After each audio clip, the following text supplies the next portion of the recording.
নমস্কার সবাইরে। এসএমএফএল একাডেমিত আপনারা সবাইরে স্বাগতম। আজকে আমি স্টক মার্কেটের বিষয়ে একটু কথাবার্তা কইমু। যেখানে আমরা শিখমু যে কেমনে স্টক মার্কেটে ইনভেস্ট করতে গেলে কেমনে ডিমেট অ্যাকাউন্ট বানাইতে লাগে।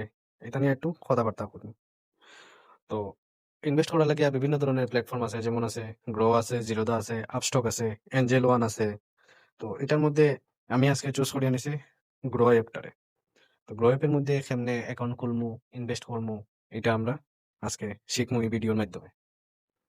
তো এটার লাগি আপনারা ফার্স্টে প্লে স্টোরের মধ্যে করতে লাগবো। এটা ডাউনলোড করতে লাগবো। করিয়া তারপরে এটার মধ্যে রেজিস্টার করতে লাগবো। তো প্রথমে ডাউনলোড করিলাই প্লে স্টোরে গিয়া।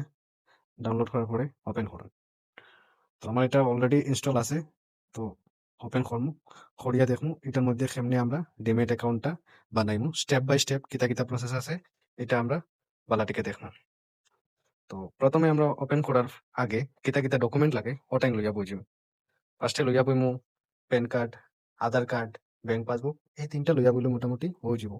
আর এই কথাটাও জানিয়া রাখা দরকার যে আমরা এটার মধ্যে অ্যাকাউন্ট খুলতে গেলে কোনো ফিজ লাগবো নি, কোনো চার্জ আছে নি।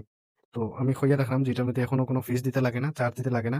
ভবিষ্যতে যদি কোনোদিন দিতে লাগে, এটা কোনো মেইনটেন্যান্স থাকিয়া থাকে, তো যখনও আপডেট আইবো আমি জানাইমু আমার এই চ্যানেলের ভিডিওর মাধ্যমে। তো আমরা শুরু করমু এখন আস্তে, আস্তে কেমনে অ্যাকাউন্টটা ওপেন করা যায়। তো অ্যাকাউন্ট ওপেন করতে গেলে আমরা যে আধার কার্ডের লগে যে আমরা মোবাইল নাম্বারটা লিংক আছে ও মোবাইল নাম্বার দিয়ে আমরা রেজিস্টার করতে লাগবো এবং একটা ইমেল আইডি লাগবো। যে ইমেল আইডি দিয়ে আমরা মানে এটার মধ্যে লগ ইন করবো। যেকোনো কিছু গুগল অ্যাকাউন্ট বা যেকোনো অ্যাপের মধ্যে আমরা রেজিস্টার করতে গেলে হয়তো আমরা ফোন নাম্বার লাগে বা ইমেল আইডি লাগে। তো এটার মধ্যেও সেম আমরা ফোন নাম্বারও লাগবো, ইমেল আইডিও লাগবো। তো সবকিছু লইয়া রেডি করিয়া আমরা শুরু করি। তো প্রথমে আমরা লাগবো অ্যাপ ওপেন করার পরে আমরা মোবাইল নাম্বারটা লাগবো। তো আমরা 10 ডিজিট যে মোবাইল নাম্বার আছে এটা ফার্স্টে এন্টার করবো। করার পরে এখানে সেন্ড ওটিপির মধ্যে ক্লিক করিয়া আমরা দিমু। তারপরে ওটিপি আইবো মোবাইলের মধ্যে। ওটিপিটা এখানে বয়া কনফার্ম করুন। তারপরে আপনার নাম দিতে লাগবো। ইমেইল আইডি যেটা আছে এটা দিতে লাগবো।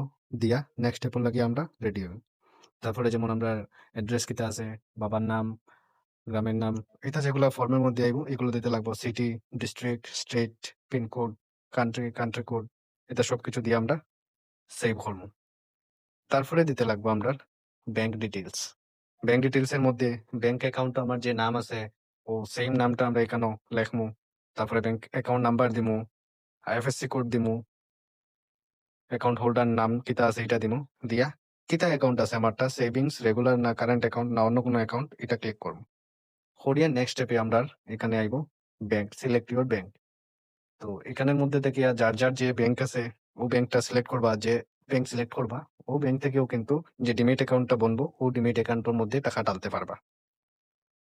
তো এটা করার পরে আমরা আমরা যে আধার কার্ড থাকবো বা অন্যান্য ডকুমেন্ট এটা ডিজিলকার দিয়া ভেরিফাই করাইতে পারবো, প্রসিড করাইতে পারবো। ডিজিলকার আশা করি সবাই মোটামুটি এখন ইউজ করবেন।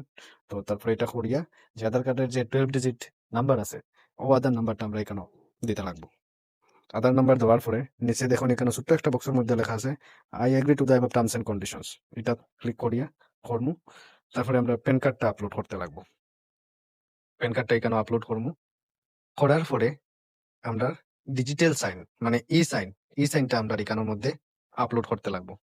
আমরা সিগনেচার করিয়া একটা সাদা কাগজে সিগনেচার করে এটা ফটো তুলমু। তুলিয়া এটারে আপলোড করমু। করার পরে মোটামুটি আমরার অ্যাকাউন্টটা অলমোস্ট কমপ্লিট হয়ে যাইবো। হওয়ার পরে আমরা ইনভেস্টমেন্টও লাগিয়ে রেডি। কিন্তু ইনভেস্টমেন্ট আমরা তখন করতে পারবো যখন আপনার অ্যাকাউন্টটা পুরাপুরি অ্যাক্টিভেট হয়ে যাবো গিয়া। তো একটা অ্যাকাউন্ট খোলার পরে গ্রোর মধ্যে মোটামুটি 24 ঘন্টা থেকে 48 ঘন্টা টাইম লাগে। তো এর মধ্যে হয়ে যাবো। তো নেক্সট ভিডিও লাগে রেডি থাকুন এর আগে। Bye bye.